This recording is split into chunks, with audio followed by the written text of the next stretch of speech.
BMW aficionados are living through tough times. Beyond downsized engines and the heavy focus on the ISO brand, they have to get used to front-wheel drive vehicle architectures. North America's first sample is the new X1. It replaces the outgoing, rear-drive-based model, which only just arrived 3 years ago. The new version, which comes standard with all-wheel drive, although the Euro-market FWD model could eventually reach our shores, shares its platform with the Mini and the 2 Series Active Tourer and Gran Tourer. Those 2 Series people movers, by the way, won't come to the United States. BMW of North America has made it clear to headquarters that it has little interest in peddling them here.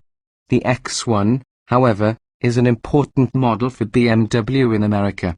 The new version not only moves to a front-wheel drive architecture, it also loses its straight 6-stop off-the-line engine option. Additionally, the new body is a higher roofline and a resultant higher center of gravity. None of this sounds particularly promising. In all fairness, the new body allows for a significantly bigger cabin, thus addressing one of our gripes with the previous model. With the new X1, the rear passengers travel in comfort even when the front seats are pushed way back. For their part, the driver and front passenger sit higher than before. That's not what you're looking for on a racetrack, but it is rather welcome in the everyday commute that this kind of car is typically used for. In fact, the cabin is an utterly pleasant space to be in. The well-executed dashboard resembles those of larger BMW models, and the controls are within easy reach. We were surprised to find a conventional shifter for the automatic transmission, and it works more intuitively than the electronic shifter in BMW's rear-wheel drive cars. The X1 also is quieter than before, there is less ride harshness, and the 2.0-litre turbo 4 hums along happily. But does it perform? Actually, yes.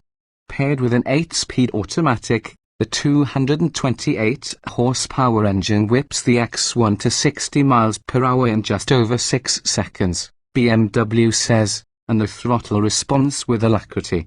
Among Turbo 4s, we think BMW's new B48 engine is one of the smoothest around, and it works harmoniously with the new gearbox.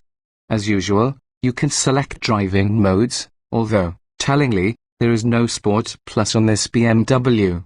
The chassis has no problem putting the power to the ground, and the stability control system is far less intrusive than on the 2 Series Active Tourer.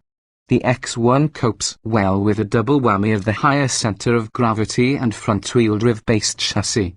But it doesn't surpass the admittedly high level of handling in the Audi Q3 or the Volkswagen Tiguan, and on the whole, we wish the X1 were a bit more involving. We miss the willingness of its predecessor when you would toss it into and through corners. On the other hand, the X1 performs surprisingly well off-road. It'll go up inclines you wouldn't dream about tackling with a car of this type, and it should have no trouble reaching a cabin at the end of a muddy trail or dealing with a tough winter. It's certainly not a magical elixir for what ails BMW, but among its competitive set, the X1 is one of the more appealing choices. And for BMW aficionados with everyday needs for space and comfort, it may be an improvement over the outgoing model.